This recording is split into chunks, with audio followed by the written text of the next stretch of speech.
బీసీల 42% రిజర్వేషన్ని క్యాబినెట్ ఆమోదించడం చాలా హర్షదగ్గ విషయం.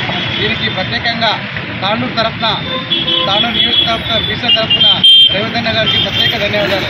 ఎందుకంటే గతంలో 10 సంవత్సరాలు చూసినా మనం 42% ఉన్న బీసీలను వాళ్ళు 22 వచ్చింది.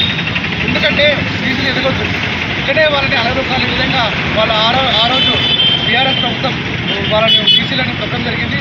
కనుక ఈరోజు క్యాబినెట్ రేవంత్ అన్న క్యాబినెట్ 19వ క్యాబినెట్ సంచలన నిర్ణయం తీసుకుంది. ఈరోజు చారిత్రాత్మక నిర్ణయం. ఎందుకంటే ఎవ్వరు కూడా బీసీల వైపు అక్కడ బీజేపీ పార్టీ కానీ ఇక్కడ బీఆర్ఎస్ పార్టీ కానీ ఎవ్వరు కూడా బీసీల బాగోగులు ఎవరు కూడా వాళ్ళు ఈరోజు రేవంత్ అన్న ప్రభుత్వం 42% బీసీలకు ఖచ్చితంగా ఆమోదించాలని క్యాబినెట్ నిర్ణయం తీసుకున్న దానికి హర్షం వ్యక్తం చేస్తూ, అలాగే గత 18 నెలల నుంచి దాదాపు మనం పోరాడింది తెలంగాణ విద్యార్థుల ఉద్యోగాల గురించి.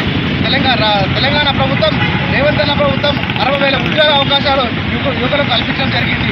అలాగే ఎన్నో అభివృద్ధి కార్యక్రమాలు చేస్తూ దానితో పాటు కూడా బీసీలకు మంచి మూలాలు వాళ్ళు కూడా మంచి ఉన్నత పదవులు ఉండాలని రేవంత్ అన్న ప్రభుత్వం నిర్ణయం తీసుకోవడం చాలా హర్షదగ్గ.